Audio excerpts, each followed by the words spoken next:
คือวงเนี่ยอยู่ที่เรานะคะใครอยากได้วงเล็กวงใหญ่นะ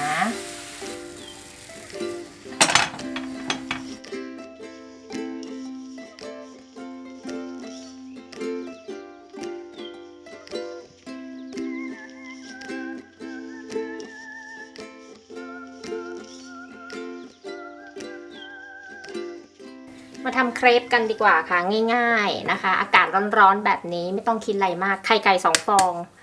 เบอร์ 1หรือเบอร์ 2ก็ได้มีนาใช้ไข่ไก่เบอร์ 2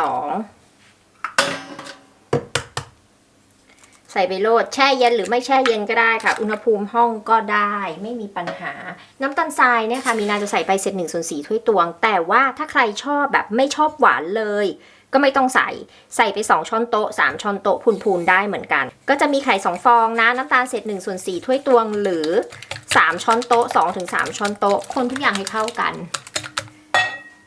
ใส่เกลือไปนิดนึงก็ได้นะคะคือแบบติดปลายช้อนอะไรอย่างเงี้ยได้เหมือนกันใส่ไปหน่อยนึงคนทุกอย่างให้เข้ากันน้ำเปล่าค่ะน้ำเปล่าปกตินี่แหละอุณหภูมิห้องนี่แหละ1 ถ้วยตวงนะคะใครอยากจะใส่นมอย่างเดียวก็ได้แต่มีนาใช้นมผสมน้ำนะคะนมครึ่งหนึ่งน้ำครึ่งหนึ่งเท่านี้เองอย่างละ1 ถ้วยตวงเนยละลายค่ะ1 ช้อนโต๊ะแป้งสาลีอเนกประสงค์ไม่ร่อนด้วยวานิลาค่ะวานิลาผงใครซื้อของมีนาไปนะใส่ไปได้เลย1 ซองหรือว่า5 กรัมนะคะแต่ว่าถ้าใครเป็นวานิลาน้ำหรือว่าเป็นกลิ่นนมเนยอะไรก็ใส่ได้หมดเสร็จแล้วค่ะใครแป้งเป็นก้อนนะกรองก่อนเนี่ยค่ะ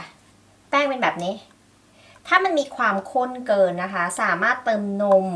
หรือว่าเติมน้ำได้กระทะนะคะใครจะทาด้วย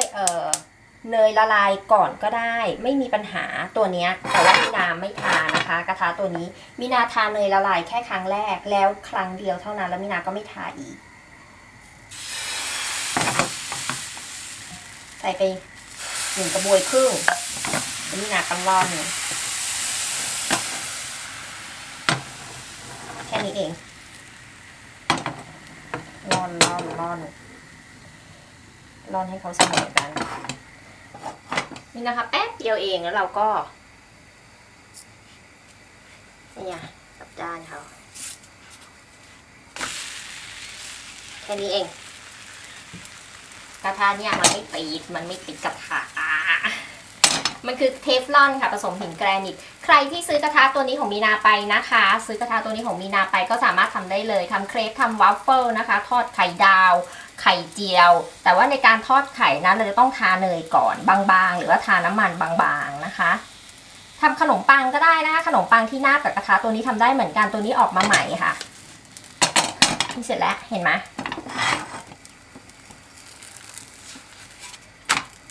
เสร็จแล้วค่ะเรียบร้อยนี่เขาก็ล่อน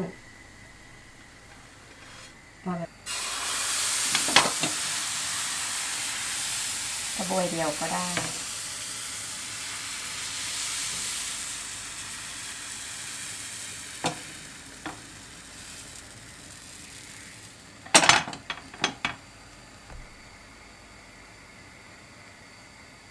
แป๊บเดียวค่ะ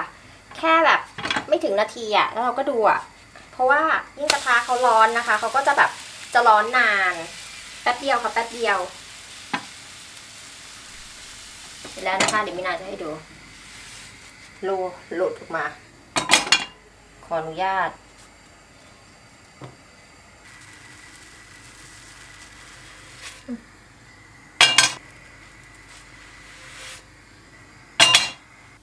เสร็จแล้วนะคะเครปของเราจะทำได้ประมาณ8 ชิ้นจะทานกับอะไรก็อร่อย